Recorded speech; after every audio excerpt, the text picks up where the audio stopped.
This example comes out of section 6.2, Some Difference in Double Angle Identities. In this example, we're asked to simplify this expression 1 minus cosine of 2x divided by sine of 2x. As it sits, there's not a whole lot I can do with it, but if I start to use my double angle identities for cosine and for sine, I can make this thing look a little bit better. I might jump in without even thinking about it and immediately just choose the first identity, double angle identity for cos. If I do, I've got cosine squared x minus sine squared x to replace that cos 2x that was in the original. Notice I put brackets around it because the whole thing was being subtracted from 1. All that over. Now there is only one identity to choose here for sine, and that makes my life easier. It's 2 sine x cos x. I could have saved myself a bit of work by thinking a bit more about which identity to use on top for cosine 2x, because I do have some others.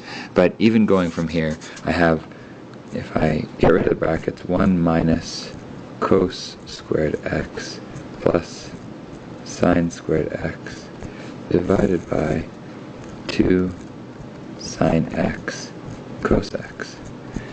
Now, because of the fact that sine squared plus cos squared equals 1, and that's kind of the identity we seem to run into in almost every question in this chapter, because that's true, I do know that it's also true that sine squared equals 1 minus cos squared, which I'm going to use here. It would also be true in a lot of instances that cos squared equals 1 minus sine squared.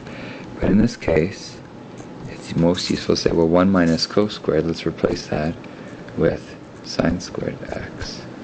And then we have plus sine squared x. And the denominator I haven't yet changed again, so I've still just got 2 sine x times cosine x.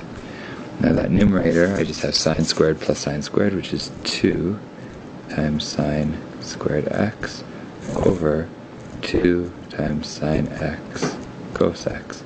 Now this is a nice place to be, because everything is either multiplication or division, which means I can start canceling things if they're in common on top and bottom, so definitely 2 divided by 2, and one of these signs can cancel out with one of the ones on top, leaving me with all I have left is sine x over cos x, which can even be written as one trig function, which is tan x. So that great big expression that we started with was equal to tan x. Now, in a lot of these questions we will be asked for non-permissible values or restrictions. What values can x not be in this particular case? Really all you do is you look at this question and say, are there any denominators? And if there are denominators, I need to make sure none of those denominators equals 0. So if I look throughout this simplification I did, I have definitely a sine x as a denominator, so I don't want that to equal 0. I've got cosine x, I don't want that to equal 0. And if I went right back to the start, I have sine of 2x, which I don't want to equal 0. Now, sine x is equal to 0 if I look at my unit circle.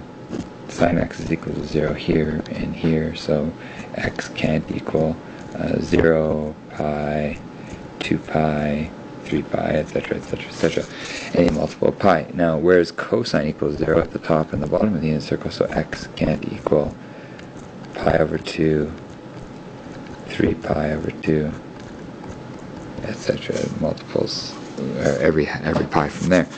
Now, this last one here, where to sine 2x equals 0, basically I'd say, well, that means that 2x can't be 0, pi, 2 pi, 3 pi, etc., which means that x can't be each of those divided by 2, 0, pi over 2, pi, etc., which actually just doubles up on the answers I already have. So what are the non-permissible values here? If I just combine all of those in one kind of general solution, x can't be any multiple of pi over 2.